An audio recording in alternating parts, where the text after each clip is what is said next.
Morning friends, welcome to today's lecture of 5S methodologies. Friends, आज के इस lecture में बेसिकली मैं आपको ये बताऊंगा कि 5S क्या होता है और इसको इंडस्ट्री में क्यों अप्लाई किया जाता है और इसका क्या प्रोसीजर होता है।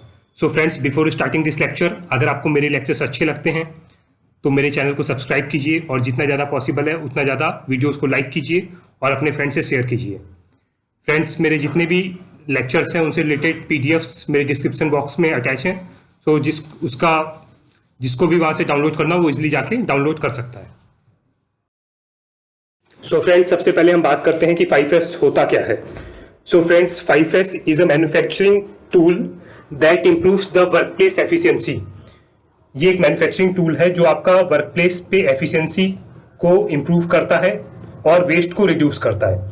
इसको बेसिकली 5 डिफरेंट स्टेप्स में बांटा गया है और ये सारे के सारे स्टेप्स बेसिकली S लेटर से स्टार्ट होते हैं, जिसमें फ्रेंड्स पहला S होता है आपका सॉर्ट, दूसरा S होता है आपका सेट इन ऑर्डर, तीसरा S होता है आपका साइन, फोर्थ S होता है आपका स्टैंडर्डाइज और फिफ्थ S होता है आपका सस्टेन। फ्रेंड्स, ये जो पांचों के पांचों वर्ड्स हैं ये बेसिकली आपके जैपनीज टर्म्स हैं। ये जैपनीज टर्म्स जो हैं उनका इंग्लिश ट्रांसलेशन है, बट इनको आप जैपनीज में देखेंगे तो ये टर्म्स है आपका सीरी जिसका मतलब है सॉर्ट, सीटॉन जिसका मतलब है सेट इन ऑर्डर, सीसो जिसका मतलब है साइन, सिकेट्सु जिसका मतलब है स्टैंडर्डाइज और सिट्सुके जिसका मतलब है सस्टेन। सो फ्रेंड्स, ये जो 5 इंग्लिश वर्ड्स हैं इनका जो आपका जैपनीज वर्ड्स हैं इनका इंग्लिश में क्या मतलब है वो मैंने आपको बेसिकली समझा दिया। तो फ्रेंड्स, आपको ये याद रखना जरूरी है कि इंटरव्यू में कई बार आपसे जो 5S पूछे जाते हैं वो जैपनीज टर्म्स में भी पूछे जाते हैं कि बताइए जैपनीज में ये कौन से वर्ड्स हैं। तो आपको फ्रेंड्स ये जैपनीज वाले वर्ड्स भी दिमाग में रखना जरूरी है और इंग्लिश में उनका क्या मतलब है वो भी आपको अच्छे से रिमेंबर करना है। आगे आने वाली स्लाइड्स में मैं ये सारे के सारे टर्म्स को काफी ज्यादा डिटेल में डिस्कस करने वाला हूँ। तो फ्रेंड्स, सबसे पहले हम बात करते हैं स्टेप 1 जो है मेरा सॉर्ट। सो फ्रेंड्स, जो पहला स्टेप है सॉर्ट, इसमें बेसिकली होता है वो जितने भी आपके टूल्स हैं जो आप यूज कर रहे हैं, फर्नीचर, मटेरियल, इक्विपमेंट्स, किसी भी वर्क एरिया में, इसमें बेसिकली आपको वो देखना है कि कौन से आपके यूज के हैं और कौन से आपके यूज में नहीं आने वाले हैं जिनको आप अपनी जगह से रिमूव कर सकते हैं। जिसके लिए आपको बेसिकली कुछ सवालों के जवाब ढूंढने होंगे, जैसे कि जो भी आइटम आप अपने सामने पड़ा देखें, इस आइटम की क्या जरूरत है, ये आइटम लास्ट कब यूज किया गया था, इसके यूज की फ्रीक्वेंसी क्या है और इसको कौन यूज करता है। इस तरीके के सवाल आपको करने होंगे। और फ्रेंड्स, अगर एक ग्रुप आपको बेसिकली उन सारे के सारे आइटम्स को एक पर्टिकुलर तरीके से ग्रुप आउट करना पड़ेगा कि कौन सी आइटम की बेसिकली कब जरूरत पड़ती है। सो फ्रेंड्स, ये बेसिकली होता है आपका सॉर्टेड। सो फ्रेंड्स, अब हम नेक्स्ट स्लाइड की बात करते हैं। तो नेक्स्ट स्लाइड होती है बेसिकली मेरी स्टेप 2 होता है set in order. So friends, next step में बेसिकली जो भी मैंने मटेरियल सॉर्ट आउट किया है उसको एक ऑर्डर्ड वे में मेरे को रखना है, जिसके लिए मेरे को कुछ क्वेश्चंस के आंसर क्लियर होना जरूरी है दिमाग में, like which people use which item, कौन से लोग कौन सा आइटम यूज करेंगे, when are these items used, ये आइटम्स कब यूज होंगे, which items are used more frequently, कौन से जो आइटम्स हैं वो ज्यादा फ्रीक्वेंटली यूज होंगे। Should items be grouped by type, items को किस तरीके से आपको ग्रुप करना है, और जो मोस्ट प्रोबेबल लॉजिक है आइटम्स को रखने का वो आप क्या वहां पे लगाने वाले हैं, like would some placements be more ergonomic for workers than others, would some placements cut down unnecessary motion. So friends, basically आपको जो भी मटेरियल आपको पहले मिला है, मतलब पहले स्टेप में आपने सॉर्ट कर लिया कि कौन सा मटेरियल आपके काम का है, कौन सा वेस्ट है। सेकंड स्टेप में जो भी मटेरियल आपने सॉर्ट आउट किया है उस मटेरियल को एक पर्टिकुलर वे में आपको अरेंज करना है, ताकि आपको कभी भी किसी भी चीज की जरूरत पड़े तो आपको टाइम ना लगे और जल्दी से जल्दी आप उस पर्टिकुलर मटेरियल को ढूंढ के ला सकें और अपना काम कर सकें। फ्रेंड्स, नेक्स्ट स्टेप होता है बेसिकली मेरा साइन।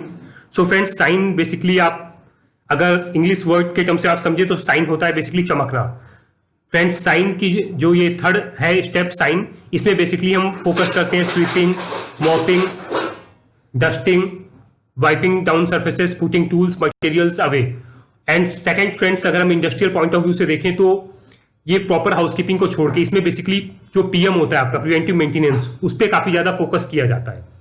बिकॉज फ्रेंड्स, होता क्या है कि जब आप 5S डेली बेसिस पे करते हैं तो पर्टिकुलर जो जोन रहता है उसकी ओनरशिप पर्टिकुलर लोगों को दे दी जाती है कि अगर इस जोन में किसी भी तरीके की एब्नॉर्मलिटी मिलती है तो उसके रिस्पॉन्सिबल ये पर्सन होगा। सो फ्रेंड्स, जिससे हमें क्या बेनिफिट मिलता है कि एक तो मेरा एरिया बिल्कुल अपकीप रहता है, दूसरा टाइम टू टाइम पीएम और डेली चेकिंग होने की वजह से मेरे जो ब्रेकडाउन्स होते हैं, मेरे ब्रेकडाउन्स की फ्रीक्वेंसी काफी ज्यादा कम हो जाती है, जिसकी वजह से मेरा काफी ज्यादा कॉस्ट सेविंग होती है। सो फ्रेंड्स, होप आपको थर्ड स्टेप साइन भी बिल्कुल क्लियर हो गया होगा। फ्रेंड्स, हम बात करते हैं फोर्थ एस। फोर्थ एस होता है फ्रेंड्स मेरा स्टैंडर्डाइज्ड। लाइक फ्रेंड, जो फोर्थ एस होता है इसमें बेसिकली हम स्टैंडर्डाइज करते हैं चीजें कि हमें क्या करना है क्या नहीं करना है। Like by writing down what is being done, क्या काम होना है, कहां होना है, एंड बाय हुम, किसके द्वारा होना है। You can incorporate new practices into normal work procedures. जो आपके नॉर्मल वर्क प्रोसीजर्स हैं उनमें आप नई प्रैक्टिसेस भी इन्वॉल्व कर सकते हैं। फ्रेंड्स, इसको बेसिकली इंप्लीमेंट करने के लिए अलग अलग चीजें होती हैं। लाइक आपकी चेकलिस्ट हो गई, लाइक 5S की आपने चेकलिस्ट बना दी कि जब आप 5S करेंगे प्लांट में तो उसमें कौन कौन सी चीजें आपको ध्यान में रखनी है, कौन कौन से फैक्टर्स को आप कंसीडर करोगे, किस तरीके से आप कंसीडर करोगे। सेकंड होता है फ्रेंड्स आपका जॉब साइकिल चार्ट, कि कौन से आदमी को बेसिकली कौन सा जॉब परफॉर्म करना है और किस तरीके से परफॉर्म करना है। Third one is friends procedure, labels and science. जगह जगह आपको हर एक काम करने के स्टैंडर्ड प्रोसीजर्स लगाने हैं, जगह जगह आपको साइंस लगाने हैं। जैसे इस डायग्राम में आप देखिए यहाँ लगा है कि कहाँ स्टॉप होना है, कहाँ से आपको मूव करना है, ये पाथवे आपको दिया गया है। ये देखिए, ये बेसिकली आपने एक स्टैंडर्ड एसओपी बना के टांग दिया कि अगर इस पर्टिकुलर जगह से आपको ये ऑपरेशन करना है तो उसका क्या प्रोसीजर होगा, और हर एक बंदे को बेसिकली वो सेम प्रोसीजर फॉलो करना है।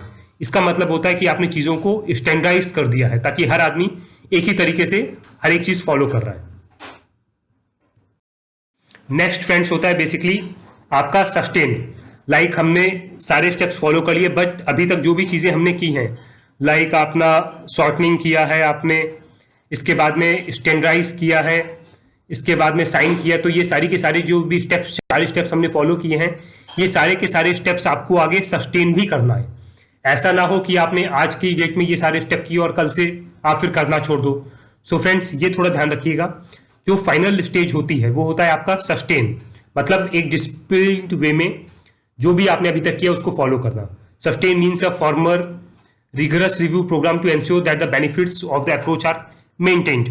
ताकि जो भी आपने अभी तक किया, सस्टेन का मतलब कि जो भी अभी तक आपने किया है उससे होने वाले जो भी बेनिफिट्स हैं, एक तो वो सारी की सारी चीजें आप मेंटेन कर सको और उससे होने वाले जो बेनिफिट्स हैं वो आप पा सको। सो फ्रेंड्स, जो मेन स्टेप्स होते हैं इसे करने के वो होते हैं बेसिकली मेरा कम्युनिकेशन, सेकंड होता है मेरा प्रॉपर एजुकेशन, लोगों को प्रॉपर तरीके से मेरे को एजुकेट करना है कि हमें क्या चीज़ करना है, कैसे करना है। प्रॉपर तरीके से लोगों को कम्युनिकेट करना है कि हम क्या करने वाले हैं, उससे हमें किस तरीके के बेनिफिट्स होंगे और किस तरीके के बेनिफिट्स नहीं होंगे। इसका एक और मोड है कम्युनिकेशन का कि आपने वर्क इंस्ट्रक्शंस, एसओपीज आपने रिवाइज कर दिया। थर्ड वन है फ्रेंड्स मेरा रिवॉर्ड्स एंड रिकॉग्निशन। अगर किसी आदमी ने कोई बेसिकली अच्छा काम किया है तो उसको मैं रिकॉग्नाइज करूंगा, उसको रिवॉर्ड पॉलिसीज रखूंगा ताकि लोग ज़्यादा से ज़्यादा इसमें अपना इन्वॉल्वमेंट दें। फोर्थ वन होता है फ्रेंड्स टाइम, एक पर्टिकुलर टाइम मेरे को डिसाइड करना है जिसमें सारे के सारे लोग बेसिकली इस काम के लिए एक जगह जमा हों।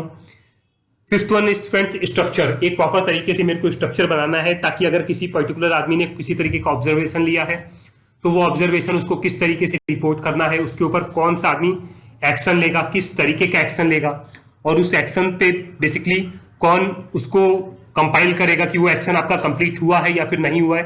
तो इस तरीके से एक स्ट्रक्चर मेरे को बनाना है ताकि जो भी स्टेप्स लिए जाए वो प्रॉपर तरीके से सस्टेन हो और खत्म किए जा सकें। सो फ्रेंड्स, होप आपको सस्टेन फिफ्थ स्टेप भी क्लियर हो गया होगा। सो फ्रेंड्स, बात करते हैं आज की डेट में बेसिकली एक सिक्स्थ एस भी आ गया है 5S के बाद में। सिक्स्थ एस फ्रेंड्स होता है बेसिकली आपका सेफ्टी।